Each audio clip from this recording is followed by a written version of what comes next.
Bonjour à tous, c'est Cédric, je suis content de vous retrouver aujourd'hui pour cette nouvelle vidéo. Aujourd'hui, je voulais vous expliquer la manière dont je rédige mes annonces sur le Bon Coin afin de louer rapidement mes biens immobiliers. On y va, c'est parti. Alors je sais pas vous, mais moi quand je parcours les différentes annonces lorsque je fais une recherche immobilière, je suis toujours assez étonné du côté un peu à l'arrache des différentes annonces, que ce soit d'ailleurs aussi bien pour les particuliers que pour les agences. Et ça, c'est encore plus surprenant, parce que c'est vrai que moi dans mon travail, j'ai plutôt tendance à essayer de faire des textes de qualité pour justement bien mettre en valeur l'annonce et tout ça. Moi je voulais vraiment vous sensibiliser sur cette vidéo pour pas que vous tombiez dans ce piège là, parce que c'est très important de faire un texte assez détaillé pour deux raisons. D'une part, évidemment mettre en valeur votre bien, et surtout bien cibler le type de locataire que vous aurez, et pas avoir 10 000 appels avec des promeneurs, des personnes qui souhaitent pas forcément ces biens là.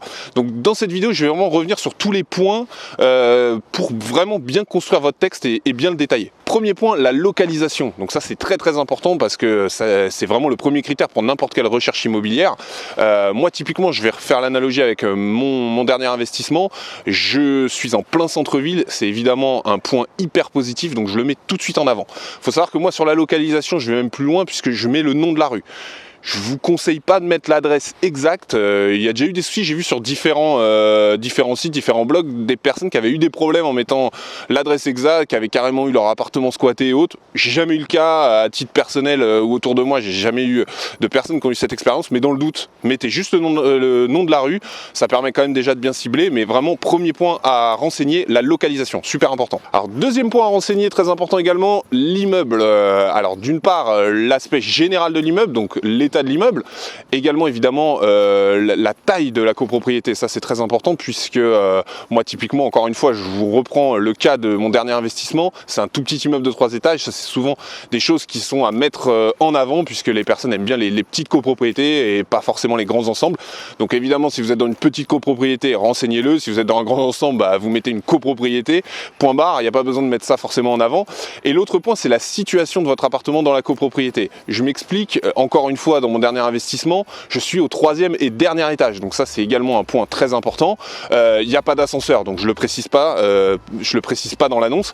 Par contre, si vous avez un ascenseur, évidemment mettez ça en avant. Donc encore une fois, l'état de l'immeuble et la situation de votre appartement dans la copropriété. Troisième point, très important aussi évidemment, la surface et la description du bien. Alors pour la surface, moi je le fais en deux parties. Je vous explique. Il y a la surface au sol d'une part. Là en l'occurrence, pour mon dernier investissement, on est à 28 mètres carrés, c'est 28 et des poussières, mais voilà, j'arrondis à 28 mètres carrés, et j'ai des légères mansardes au niveau des fenêtres dans la partie chambre et dans la partie séjour, ce qui fait qu'en loi carrée je suis un tout petit peu en dessous, je suis à 26,41. Et alors pour ceux qui connaissent pas la loi carrée, c'est assez simple. En gros, on enlève tout ce qui est en dessous d'1,80 m d'auteur sous plafond. Donc là encore une fois, avec les mansardes, du coup ça réduit un petit peu, donc il y a toujours une petite différence entre la loi carrée et la surface au sol. Donc mentionnez-le dans le texte, comme ça les locataires savent exactement à quoi s'en tenir lors de la visite. Et puis forcément la description du bien, bon ça c'est assez simple, hein. Vous reprenez l'ensemble des pièces. Donc en l'occurrence, pour mon dernier investissement, il y a une entrée, un séjour avec coin cuisine, une salle de bain, une chambre. Si vous avez une cave, si vous avez des parkings, vous le mentionnez également. Quatrième point, l'état du bien. Donc ça c'est très important. Encore une fois, si vous avez fait des travaux, je vous encourage évidemment à en faire, au moins voilà, rendre un peu sexy votre appartement. Donc tout ça, mettez-le en avant. Là encore une fois, je reprends mon dernier investissement, puisque vous l'avez découvert avec moi. Les peintures ont été refaites, donc je le mentionne, le sol changé, j'ai refait l'électricité, donc tout est aux normes. Il y a du double vitrage qui était déjà là, mais ça c'est super important de le mentionner, puisque ça c'est quelque chose qui est vraiment recherché par les locataires. J'ai changé tous les chauffages avec de la bonne qualité, donc ça veut dire, là c'est du chauffage électrique, mais plutôt basse consommation, donc ce qui fait que les factures seront plutôt sympas pour le locataire, donc ça aussi c'est important. Si vous avez refait la salle de bain, enfin voilà, le but c'est vraiment de mettre en avant tout ce que vous avez fait en termes de travaux, pour que la personne se dise voilà, je vais rentrer dans un appartement qui est neuf. Donc très important, renseignez bien l'état de votre appartement. Alors cinquième point, et là ça s'adresse plutôt à ceux qui font de la location meublée comme c'est mon cas, c'est évidemment les équipements. Donc ça, listez tout, et encore une fois, mettez bien ce qui est neuf, ce qui ne l'est pas. Donc par exemple l'électroménager, moi j'ai racheté un frigo, il est neuf, le four est neuf, le lit, la literie est neuve. Donc tout ça, vous le listez bien, vous listez également les couverts, vous n'oubliez pas tout ça. Donc ça c'est super important, encore une fois ça s'adresse plutôt à ceux qui font de la location meublée, mais listez bien l'ensemble des équipements de votre appartement. Sixième point, le type de bail et le montant du loyer évidemment. évidemment. Alors pour le type de bail, c'est soit nu, soit meublé. Vous mettez évidemment la durée du bail, on est sur un 369 classique sur du nu, et vous êtes plutôt sur un bail meublé d'1 an ou 9 mois si vous faites de l'étudiant. Donc tout ça, vous le mentionnez.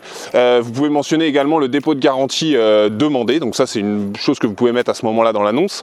Et l'autre point, évidemment, le loyer. Donc détaillez toujours le montant du loyer plus les charges. Comme ça, il n'y a pas de confusion possible. Je vous donne un exemple, admettons 420 € plus 30 € de charge. Sur votre annonce principale, vous mettrez 450 € de loyer, charges comprises. Par contre, dans le texte, vous détaillez les deux. Comme ça évite qu'il y ait une méprise. Et puis dans les charges, vous mettez ce que comprennent les charges. Donc s'il y a le chauffage, l'eau chaude, s'il y a un gardien, voilà. Tout ça est à mettre dans le texte. Donc mentionnez-le, comme ça, tout est carré avec votre futur locataire. Alors 7e et dernier point, ce sont plutôt des compléments d'information à mentionner dans votre texte.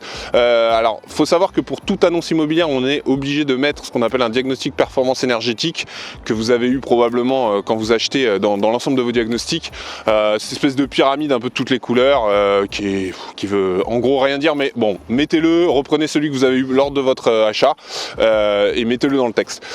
Autre point, je vous en avais parlé dans les vidéos sur les photos. Moi, je prépare toujours une quantité de photos assez importante. Encore une fois, sur le Bon Coin, sur les annonces gratuites, vous pouvez en mettre que 3. Moi, j'en mets toujours une dizaine ou une quinzaine dans un dossier et je mentionne dans le texte donc photos supplémentaires sur demande. Et si vous avez un plan, mettez le plan avec, donc photos et plan sur demande. Et enfin, le dernier point, moi, comme vous le savez, j'investis quand même loin de chez moi et je mets des jours de visite encadrés, c'est-à-dire, je vous dis n'importe quoi, vous mettez samedi et dimanche 20 et 21. Donc voilà, ça c'est important, comme ça vous vous calez là-dessus, ça vous évite, vous n'allez pas vous faire des allers-retours tous les 2 jours pour faire une visite. Donc voilà, mentionnez-le tout de suite. Et je sais, moi également, je fais autre chose, mais ça c'est propre à chacun. Je suis assez difficilement joignable par téléphone, j'ai pas forcément le temps de répondre à tout le monde. Du coup, je mets contactez-moi uniquement par SMS et par mail. Par contre, je m'engage à répondre à tout le monde assez rapidement.